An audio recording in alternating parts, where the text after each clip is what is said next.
जय हिंद। दो आईपीएस अफसरों ने अपनी सूझबूझ से 150 हत्याएं करने वाले डाकू को मौत के घाट उतार दिया। ददुआ डाकू, जिसके चर्चे चित्रकूट से झांसी, झांसी से जबलपुर तक थे और वहां पर उसका दबदबा कायम था। ददुआ का डर और आतंक इस कदर था कि उसकी मुखबिरी करने को भी कोई तैयार नहीं होता था। इसके बाद डीजीपी विक्रम सिंह ने दो आईपीएस अफसरों की ड्यूटी लगाई। आईपीएस अमिताभ यश और अनंत देव इस असाइनमेंट पर फौरन काम करने लगे और फिर जंगलों की खाक छानी। 22 एसटीएफ के जवानों के साथ इन दो आईपीएस अधिकारियों ने कई कई दिन जंगलों में बिताए, जहां पर सांप, शेर, चीते अक्सर पाए जाते हैं। और फिर एक दिन खबर मिली कि ददुआ डाकू एनकाउंटर में मारा गया। ददुआ और उसके साथियों के एनकाउंटर के इस केस के बारे में हम आपको बताएंगे, पर सबसे पहले आपसे अपील कि आप लाखों की संख्या में हमारे वीडियोस को देख रहे हैं पर चैनल सब्सक्राइब नहीं कर रहे, इसलिए अगर YouTube पर देख रहे हैं तो फौरन चैनल को सब्सक्राइब करें, बेल नोटिफिकेशन ऑन करें, कमेंट करें और साथ में वीडियो को ज्यादा से ज्यादा शेयर करें। फेसबुक पर देख रहे हैं तो पेज को लाइक कीजिए, शेयर कीजिए और साथ में कमेंट कीजिए। मैं जानता हूं ये वीडियो आप आखिर तक देखेंगे क्योंकि ये केस अपने आप में बहुत ही दिलचस्प केस है। अब डकैत का नाम है ददुआ, जिस पर 400 पुलिस के मामले दर्ज हैं, जिनमें से डकैती और अपहरण के तकरीबन 200 मामले हैं, 150 हत्याओं के मामले हैं। ऐसे डकैत ददुआ को पुलिस पकड़ना चाहती थी पर पकड़ नहीं पा रही थी। 5 लाख रुपए का इनाम था। उत्तर प्रदेश के चित्रकूट जिले से संबंधित डकैत ददुआ अपना पूरा दबदबा रखता था। चित्रकूट से झांसी तकरीबन 300 किलोमीटर से भी ज्यादा है, वहां तक ददुआ का दबदबा था। और झांसी से जबलपुर जो 363 किलोमीटर है, वहां पर भी ददुआ डाकू की तूती बोलती थी। ददुआ डकैत, जिसका जन्म चित्रकूट के गांव देवकली में हुआ था। ददुआ का दूसरा नाम शिव कुमार पटेल था। अब हुआ यह कि साल 1972 में ददुआ के पिता को गांव के ही एक दबंग ने निवस्त्र करके पूरे गांव में घुमाया और उसके बाद कथित तौर पर पिताजी की हत्या कर दी। हत्या करने के बाद ददुआ बहुत ज्यादा गुस्से में आ गया और वो देखने लगा कि मैं अब अपने पिता के हत्यारों से बदला लूंगा। उसके बाद जैसे ही ददुआ को मौका मिला, उसने पिता के हत्यारे समेत उसके 7 और साथियों को मार दिया, यानी टोटल 8 लोगों की हत्या कर दी। 8 हत्याएं करने के बाद ददुआ बीहड़ की तरफ चला गया और बीहड़ के जंगलों में जाने के बाद वो किसी को नहीं मिला। पुलिस लगातार ढूंढती रही, एक बार पुलिस की पकड़ में आया भी, फिर उसके बाद जमानत करवा के ददुआ फिर से बीहड़ों की तरफ जंगलों में कहीं लीन हो गया। अब 20 जून साल 1986 का दिन आया। अब ददुआ धीरे धीरे बीहड़ों में जाकर डाकुओं से मिलने लगा था और कई डाकू उसे पसंद भी करने लगे थे। डाकुओं की गैंग में शामिल होने के बाद ददुआ भी अब एक डाकू के तौर पर मशहूर हो गया था, जो किसी की भी हत्या कभी भी कर सकता था। कुल मिलाकर वो किसी भी ऐसे व्यक्ति को पसंद नहीं करता था जो उसकी मुखबिरी करे। अब हुआ यह कि 20 जून 1986 को ददुआ को पता चला कि 9 लोगों ने उसकी पुलिस से मुखबिरी की है, ऐसा उसको शक था। पर ददुआ ने जैसे ही ये बात पता चली, फौरन वो रामू का पुरवा गांव में पहुंच गया और वहां जाकर 9 के 9 लोगों को मौत के घाट उतार दिया।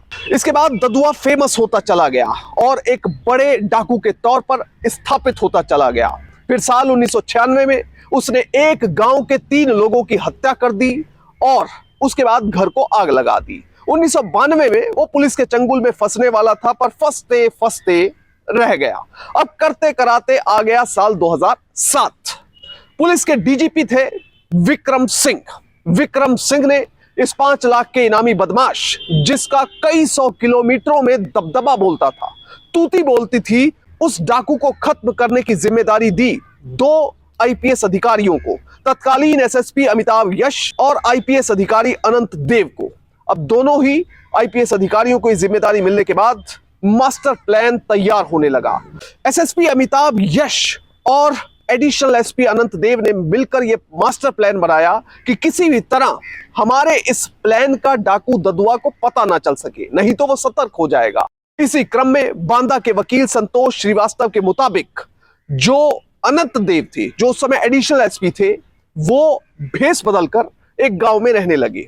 गांव में रहते रहते उन्होंने कई मुखबिरों का पता चलाया जो ददुआ की मुखबिरी करते थे। इसके साथ ही उन्होंने ददुआ के दुश्मनों का भी पता लगाया और उनसे संपर्क स्थापित कर लिया। अपने इस प्रवास के दौरान उन्होंने ये पता करने की कोशिश की कि आखिर ददुआ रहता कहां है, किन लोगों से मिलता है, क्या पसंद करता है और क्या नापसंद करता है। ददुआ से अगर मिलना हो तो कैसे मिला जा सकता है। वहीं दूसरी तरफ इसी के साथ जो एसटीएफ है, स्पेशल टास्क फोर्स, वो लगातार 3 महीने तक जंगलों में चुपचाप ऑपरेशन चलाती रही ददुआ को पकड़ने के लिए, उसके साथियों को धर दबोचने के लिए। पर अभी तक पुलिस को और एसटीएफ को किसी भी तरह की कामयाबी नहीं मिली थी, क्योंकि ददुआ उन सबसे बहुत ज्यादा तेज था। प्लान के मुताबिक आईपीएस अफसरों ने अपनी टीम को समझा दिया था कि जब भी ददुआ के मुखबिरों से मिलना है, उन्हें सिर्फ इतना कहना है कि हम तो यहां अपनी नौकरी करने आए हैं, हम किसी ददुआ को मारने नहीं आए, बल्कि हम जल्द से जल्द अपनी ड्यूटी खत्म करके वापस जाना चाहते हैं। अब ददुआ के जो मुखबिर थे, उन्होंने यही बात जाकर ददुआ को बता दी, तो वो और ज्यादा ईज हो गया, यानी कि उसे अब कोई टेंशन नहीं थी कि कोई पुलिस मेरे पीछे पड़ी है। दरअसल जो डाकुओं के मुखबिर थे, वो 2 तरह की मुखबिरी करते थे। एक तो वो डाकुओं के बारे में पुलिस को बताते थे, दूसरी तरफ जो पुलिस की बात होती थी वो जाकर डाकुओं को भी बता देते थे। अब फिर आया 21 जुलाई 2008 का दिन। पुलिस को अचानक से एक मुखबिर के जरिए छोटा पटेल और अंगद पटेल की लोकेशन मिलती है। ये एक तरह से ददुआ के राइट और लेफ्ट हैंड थे। उनकी लोकेशन मिलने के बाद एसटीएफ की टीम तैयार की जाती है। दोनों आईपीएस अफसर टीम को लीड करते हुए सीधा पहुंच जाते हैं चित्रकूट के कुसमुहा गांव में। कुसमुहा गांव में तब तक अंगद पटेल और छोटा पटेल को यह पता नहीं था कि पुलिस को हमारी लोकेशन मिल चुकी है। वो आराम से अपना काम कर रहे थे, पर अचानक से जैसे ही पुलिस पहुंची, ज्यादा समय नहीं लिया और उसके बाद पुलिस और इन डकैतों के बीच में फायरिंग शुरू हो गई। एनकाउंटर काफी घंटे तक चला। उसके बाद छोटा पटेल और अंगद पटेल को पुलिस ने मार गिराया। यह ऑपरेशन सफल होने के बाद एसटीएफ के अंदर और ज्यादा जोश और जज्बा आ गया। दरअसल ये जो ऑपरेशन पुलिस चला रही थी, वो पिछले 24 घंटे से चल रहा था। पुलिस जंगलों में और अलग अलग इलाकों में बिना खाए पिए इन डकैतों को खोज रही थी। अब 4 डकैत छोटा पटेल और अंगद पटेल के साथ कुल मिलाकर मारे जा चुके थे। अब इसके ठीक अगले दिन यानी 22 जुलाई को अगला इनपुट मिलता है इन दोनों आईपीएस अफसरों को। मुखबिरों द्वारा बताया गया कि ददुआ झलमल के जंगलों में छिपा हुआ है, जो कि जिला चित्रकूट में आता है। अब इसके बाद एसटीएफ की टीम फौरन तैयार हुई और सुबह तड़के तकरीबन 3 बजे ऑपरेशन पर निकल पड़ी। अब 3 बजे से लेकर 7 बजे तक ये टीम लगातार अंधेरे में चल रही थी और 10 किलोमीटर का सफर तय कर चुकी थी। कहीं पर सांप भी मिल रहे थे, छोटे बड़े कीड़े भी मिल रहे थे, जान का भी खतरा था। और दूसरी तरफ जंगल में मौजूद इन दसुओं को, इन डाकुओं को यह भी पता ना लगे कि पुलिस पीछे पड़ी है। तो ये काफी सारी चुनौतियां थी। उनको पार पाते हुए तकरीबन 7 बजे ये टीम पहुंच गई ददुआ के ठिकाने के पास। अब जैसे ही पता लगा कि ददुआ का ठिकाना आ चुका है, तो पोजीशनिंग करने में तकरीबन 1 घंटा लग गया। 22 जवान और 2 आईपीएस अफसर कहां कहां खड़े होंगे, कहां कहां से गोली चलाई जाएगी, हमला किया जाएगा, वो जगह निश्चित की गई। और ददुआ अभी तक अपनी टीम के साथ हंसी मजाक कर रहा है और दिनचर्या जैसे रोज की होती है वैसी ही गुजार रहा है। फिर अचानक से बंदूक की नली से पहली गोली निकलती है 8 बजे, यानी 1 घंटे के बाद जब पुलिस पोजीशन ले लेती है। उसके बाद ददुआ और उसकी टीम समझ जाती है कि हमारे ऊपर या तो हमारी दुश्मन पार्टी ने हमला किया है या पुलिस ने हमला किया है। अब दोनों तरफ से एक्सचेंज ऑफ फायर शुरू हो जाता है। लगातार अंधाधुंध गोलियां, इनडिस्क्रिमिनेट फायर चलता रहा सुबह 9:15 तक। अब जब 1 घंटा 15 मिनट की ये गोलीबारी हो गई, तो इसमें पता लगा कि ददुआ भी मारा गया और उसके 4 साथी भी मारे गए। कुल मिलाकर 5 डाकुओं को ढेर कर दिया गया। अब जैसे ये खबर इन दोनों आईपीएस अफसरों ने अपने डीजीपी को दी, तो डीजीपी विक्रम सिंह खुद झलमल के जंगलों में पहुंचे।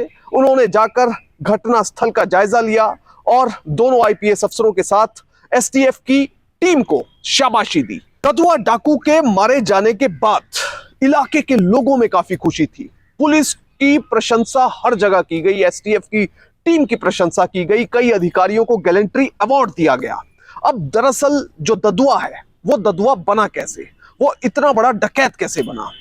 पिता की हत्या करने वाले लोगों को सबक सिखाने के बाद, यानी उनसे हत्या का बदला लेने के बाद, अब तक 8 लोगों की हत्या तो ददुआ बदला लेने में कर चुका था। उसके बाद वो भागा, फिर पुलिस ने पकड़ा, फिर वहां से निकला तो डाकुओं के साथ जाकर मिल गया। जंगल में उसे मिले डकैत राजा रंगोली और गया कुर्मी, तो उन्होंने अपने दल में ददुआ को शामिल कर लिया। दरअसल ददुआ को जो ददुआ नाम है वो भी राजा रंगोली डाकू ने ही दिया था, प्यार से उन्होंने ददुआ नाम रखा था।